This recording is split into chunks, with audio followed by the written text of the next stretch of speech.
Hi all, so thanks for joining us. So we're just here at the first week of September, so we said we'd just pop on here and just give a quick market update and how we're seeing things on the road from the livestock department here within Grastech. So we're joined here by Noel Gowan and Matthew Beeston. Matthew, I'll come to you first. Maybe in the UK, I suppose, just to give people an insight as to what trades are happening and what the market is like over there at the moment. Yes, Pat. There's still good, strong demand for calf cows and close to calving cows. These would be medium-sized cow, 550 to 600 kilos. That's capable of 7,000 to 8,000 litres with over 8% milk solids. The buyers seem to be tending to lean towards these cows at the moment, making full use of the milk price, being paid up to 5 pence per percent of milk solids, which makes a big difference. We have a few groups of these cows available in the UK, and there's several groups, as we know too, that are in Ireland that would be suitable for this. They're trading at 1,450 to 1,600 at the moment. The next group then would probably be spring calf cows. We've seen a good demand for these. People have got good grass growth at the moment and looking for a few extra animals. So we've good demand for these, and these are trading around that 1,200 to 1,300 at the moment. There is now scanning's being done. The good new groups bringing calf heifers coming to the market. It is a bit of a buyer's market, but there is several buyers out there, but they are looking for AI side stock that are calving at the front of the block. There's less demand, obviously, for the stock bull sire and the ones towards the end of the block. But there is positivity out there. Grass growth is good, the weather's good at the moment, and it looks like the milk price has just settled down a bit. So there is more positivity in the market at the moment. Very good. And maybe just an idea, Matthew, of the buyers that are there. We'll say, like you've said, strong demand for spring calf cows. Who's buying those? Is it new entrants? Is it expanding farms, or where are they going to, we'll say? It's a bit of both, really, Pat. There's a few new entrants coming in and looking to start the spring calving system. Then there's existing clients just looking to increase numbers a little bit, and also just make use of that grass growth that's there now and get milk in the tank, so buying cows rather than springing calf heifers next year. Okay, very good. Thanks, Matthew. Noel, I suppose we can't talk here without talking about the news in the last maybe 48 hours or so around derogation. Maybe what are your thoughts, and where can you see the I suppose the positives from it from a dairy livestock point of view? A lot of talk about it, Pat. I suppose to cut a long story short, there's probably close to 3,000 farmers in Ireland now that are going to be affected by the reduction in derogation from 250 to 220. And essentially it means, it looks on paper that they're going to have to reduce stock numbers or stocking rate by about 12 or 13%. So, you can, unless these people acquire more land, the stocking rate is going to have to drop, the stock numbers are going to have to drop, and you can say, well, should gross output is going to drop then. The numbers of cows is going to drop on those farms, and gross output is going to drop. So it is going to affect them financially. I suppose it's hard to find a positive in it, but I suppose one thing that we'd be looking at is if you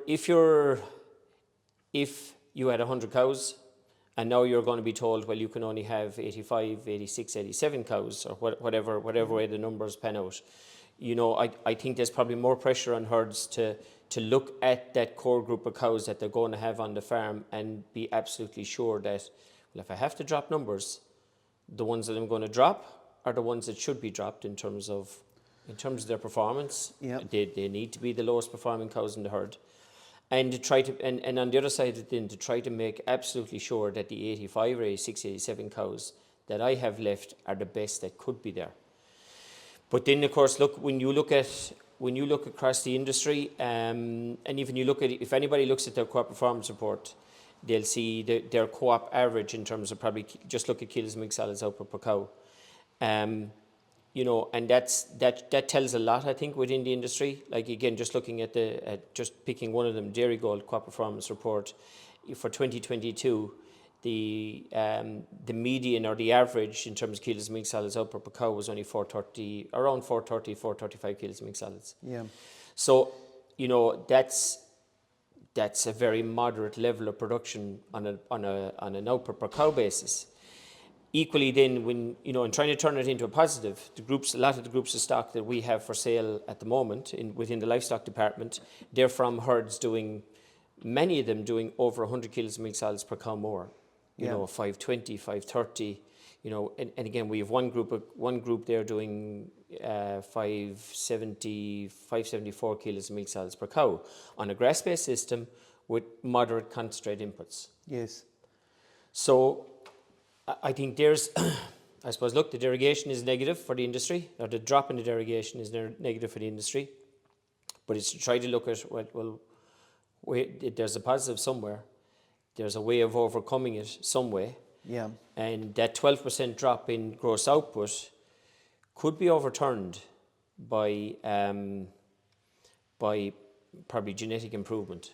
Yeah. And that's an angle I think farmers need to be looking at. And it's not just on a kilo of milk solids output per cow basis then. A lot of these groups that are now available are also in the top 1%, or definitely in the top 5%, but in the top 1% for milk price as well. Yes. So the other thing that I was glad to hear, you know, Matthew talk about, you know, that milk price is stabilising in the UK, because we'd often be watching what happens in the UK because it's often a precursor of what happens here. Yeah.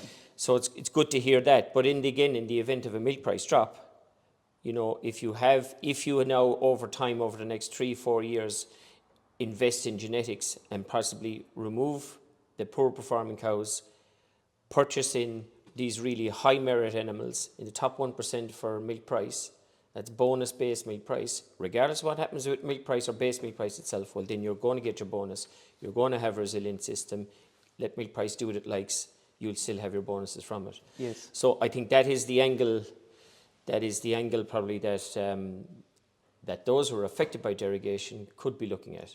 Yes. So No, very, very true. Yeah, and as you said, resilient going forward. Then that you're in the top 1% on milk price, I suppose, and making the farm viable there at that.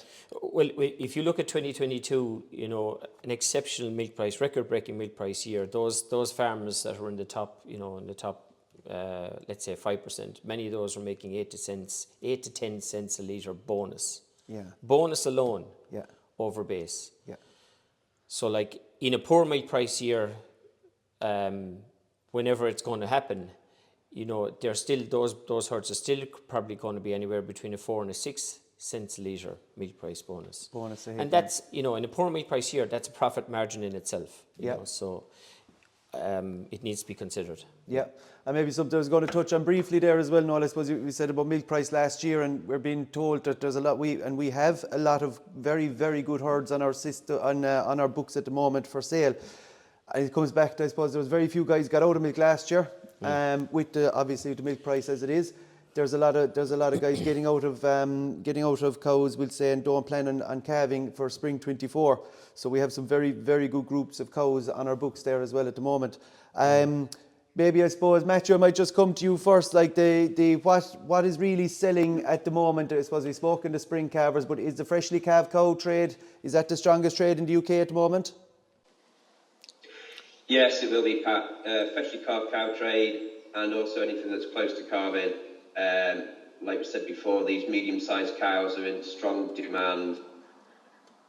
People want milk in the tank, and there is good grass growth there, and you know, people are looking for more cows to eat that grass up. So the strongest demand is for calving or calved cows. Yeah. Very good, and maybe Noel, I'll ask you the same here. I suppose what's trading in Ireland? Yeah, sure. Mostly, I suppose this is the kind of the time of the year for the in-calf heifer trade. Mostly, August, September, the scanning months. Yeah. So it's now is the time where groups of stock available are flooding forward. We're kind of heading into the peak of that period now of groups coming forward, and there's usually a little bit of a lag between the peak of that stock available coming forward and the peak of buyers coming forward.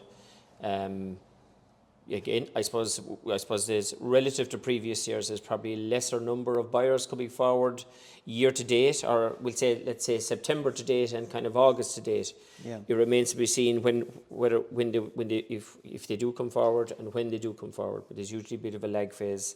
Usually probably late September, October is the peak time for buyers to come forward. Yeah. For spring calving in calf heifers.